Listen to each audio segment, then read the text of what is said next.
Beneath the story about three strangers who wear clothes with cheesy slogans on them and crave becoming world-class for unknown reasons hides a simple message. Get up at 5 a.m. In essence, the 5 a.m. Club is a collection of widely popular quotes connected by a tasteless soap opera-like fairy tale that will make you want to punch someone in the face, most probably the author, Robin Sharma, for writing this. The core idea is this: we're slowly turning into a mob of cyber zombies who crave more. If you want to become a true needle mover, a world changed, as the author loves to say in the book, you should not only be less interested in your social media following, but also schedule more time for yourself so you can get better at your craft. And since our lives are overpopulated with stuff to do, Sharma's solution for having enough time to pursue our true desires, which could have been said in around 30 pages instead of 332, is to get up at 5 a.m. and perform a short set of routines. Sharing with you the highlights of this summary. 1. Get up early in the morning, preferably at 5 a.m., if you want to elevate your life. 2. Don't allow your obsession to detail ruin your life. Adopt healthy perfectionism. 3. You can't become legendary if you don't schedule time where you do deep, focused work. And now here are the 5 key lessons from the 5 a.m. Club. Lesson number 1. Become more interested in others. A lot of people think that being active on social media is a social act, a noble act. You share stuff online and you think that you're somehow improving the lives of the ones listening, watching. But is it really like this? In most of the cases, like in 99% of them, we share stuff to nudge our own ego. For instance, we don't expose our new car to tell people that there is a new Tesla model. We do it to signal to others that we're better than them and to hopefully receive some of praise from our beloved audience. As you can imagine, by looking at it from the side of egoism, we can quickly realize that this type of socialism doesn't lead to anything productive, inspiring. Quite the opposite, actually. By sharing how your life is getting better, you're 1. Making others feel miserable. 2. Enforcing a consumerism mindset. Robin Sharma, who also wrote The Monk Who Sold His Ferrari, of course, despised this type of online spamming and selfishness. He's a strong believer that true greatness comes from nursing others. So, if you want to see a positive change in your world, you need to become a bit more obsessed with the world of the people around you. If you want to help people, if you want to create a worthy legacy, you need to focus on the need of others, to become less interested in your own egoistic drives and more concerned in becoming in service of others. And the author puts it like this: the last 50 years then become less about me and more about we, less about selfishness and more about service. Lesson number 2. Focus on these 4 things to become history maker. What's that I hear? You want to become a world-famous magnate and cure the world of mediocrity? No worries. There's a section of the book that is specifically designed to amplify your skills and upgrade every part of your brain and body. How the hell I was able to structure such a high-intense sentence? I borrowed the words from the book. The main character in the book is called Mr. Riley. He's ultra-rich, mega-fit, and extremely noble. But that's not all. He also has a bag full of tactics and strategies that aim to make you a better human being, one of which is called the 4 focuses of history makers. Quite a mouthful, I know. Here's the short version. Number 1. Capitalization IQ. True leaders are made, not born. They don't rely on their talents. They rely on the process of becoming great. If you want to improve your existence, you need to exercise daily, to learn daily, and to get better daily. Number 2. Freedom from distraction. If you're bombarded by messages and notifications, you won't be able to focus. Therefore, you won't achieve anything meaningful. So, you need to transition from being busy to being productive. How? Block the noisy sites that are only wasting your time and lock yourself in a room alone. 3. Personal mastery practice. According to the author, if you want to become truly great, exceptional, the usual yada yada, one needs to invest at least 2 hours and 44 minutes of daily improvement on their chosen skill for 10 years. And finally, number 4. Daily stacking. This one is the secret sauce of all rich people. The daily stacking focus point refers to your ability to make small daily improvements in your life. Focus on getting only 1% better each day. It might seem insignificant at first, but imagine how your life will look like after 1 year. 300% plus better. Lesson number 3. The downside of becoming legendary. Apart from figuring out where to stash all of your money and where to park your yacht, there's one more problem when you finally become super rich: the lack of balance. When you're busy working on expanding your business and helping more humans progress, obviously, you won't have time for friends and family. Heck, you'll probably won't even have time for the people living in your crib, your kids, and your wife. In addition to that, your expectations will rise and you'll demand from everyone, including yourself, to produce high-quality work. But since not everyone is flawless like you are, you'll often feel frustrated when people present something mediocre. Is there a solution? Yes, it's called healthy perfectionism. Don't reach for the golf stick when someone is not able to satisfy your high standards. Sit down with this person and have a decent conversation. Explain what you expect and give them guidance. Show them what they need to improve to meet your standards. This also applies to you. Often writers who sold millions of copies are afraid to start writing a new book because they fear that they'll never exceed their prior success. To overcome this weary feeling, they all do the same thing. They focus on making daily progress, even if it's just one sentence. It might seem small and insignificant, but over a long period of time, the compiling efforts allow them to produce great work. And according to Robin Sharma, small, daily, seemingly insignificant improvements when done consistently over time yield staggering results. Lesson number 4. The Victory Hour Formula, 20-20-20. By now, I think it's obvious what the book is all about. You need to get up early if you want to become empire builder, needle mover, and everything in between. Still, one question remains unanswered. What to do when you actually manage to get up at 5 a.m. and change from your pajamas? Well, worry not. Amongst the overinflated words that represent a large portion of the book, there are hidden gems, like the 20-20-20 formula that will guide you in your half-asleep mornings. Here's a short overview of this early bird morning routine called the 20-20-20 formula. Pocket number 1. From 5 a.m. to 05:20 a.m., move.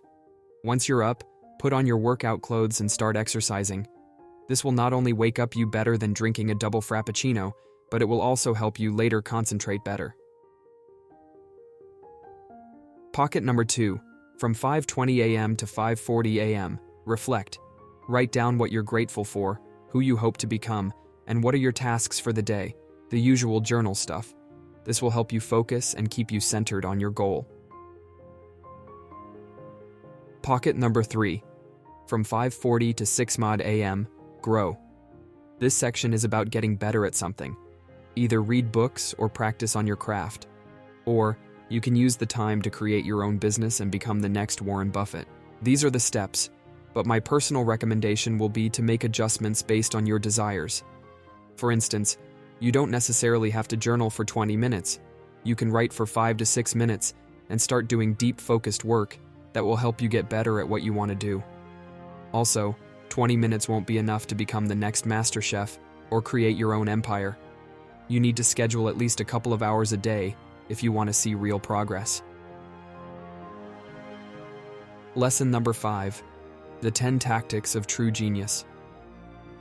Getting up at 5 a.m. will surely help you advance in your career and business, but it's not enough if you want to become a billionaire magnate like Mr. Riley, the mega-rich and audaciously generous character in the book who unknowingly adopted 2 strangers to teach them stuff about life. Anywho, the most mentioned word in the book, let me share one more uplifting model that will allow you to transcend above all other living creatures. The last set of life-changing tactics mentioned in the 5 a.m. Club is called the 10 Tactics of Lifelong Genius model. Here they are in short. Tactic number 1, the tight bubble of total focus, or TBTF. Escape the modern busyness by creating something like an invisible bubble where you can work uninterrupted. Tactic number 2, The 90-90-1 rule. For the next 90 days, block the first 90 minutes of your day and focus on doing one thing.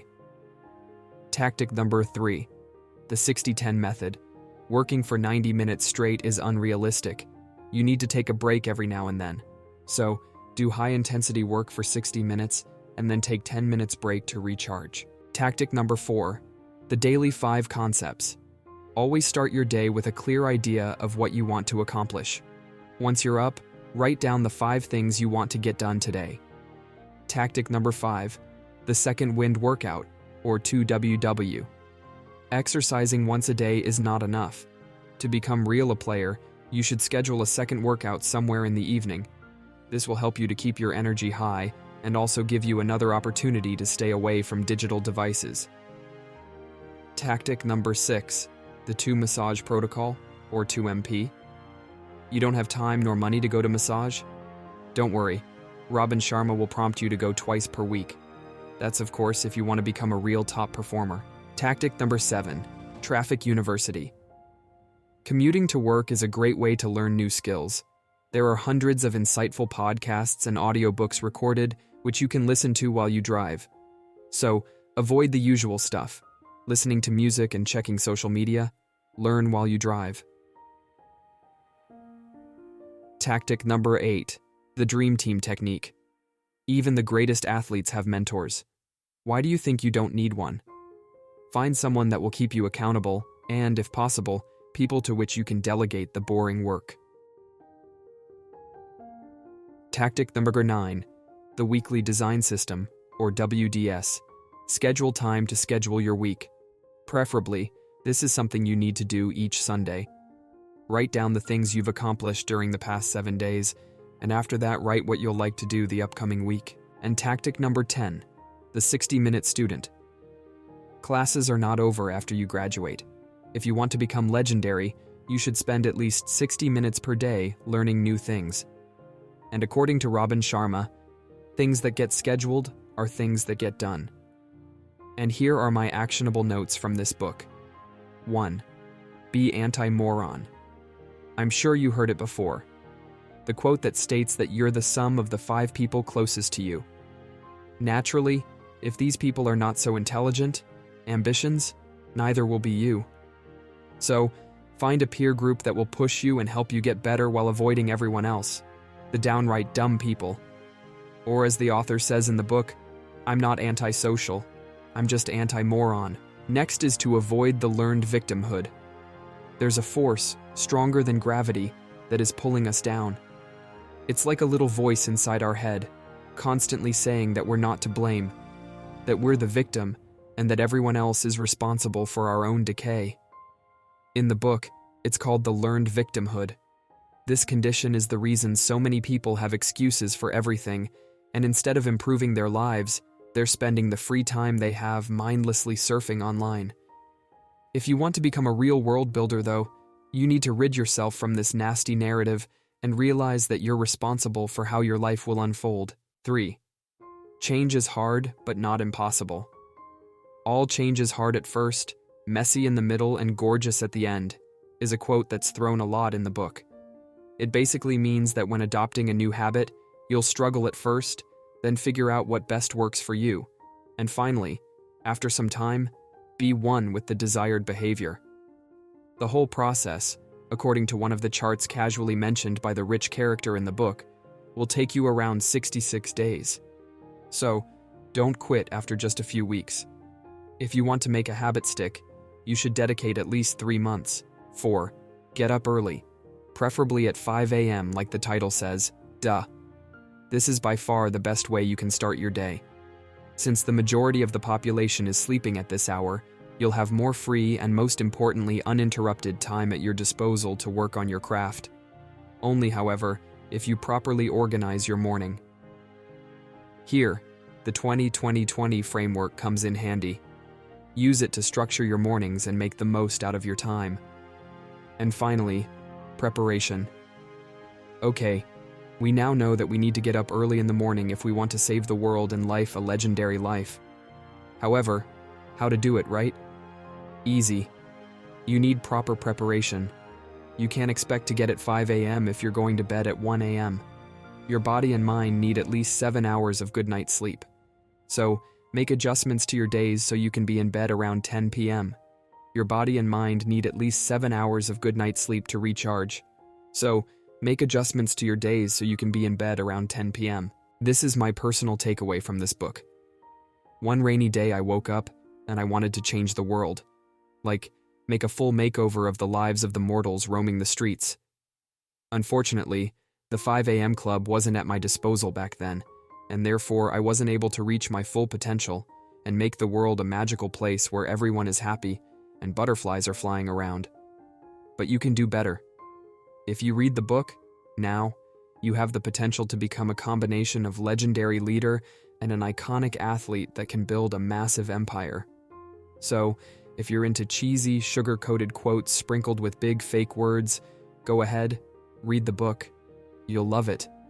But if you're not a fan of soap opera-like stories, and you can't stand fake stories that are intentionally boasted, you'll want to smash your head in the nearest wall. There are sections that are actually practical, yes, but only if you can abstract your mind from the parts that promise quantum leaps in your productivity.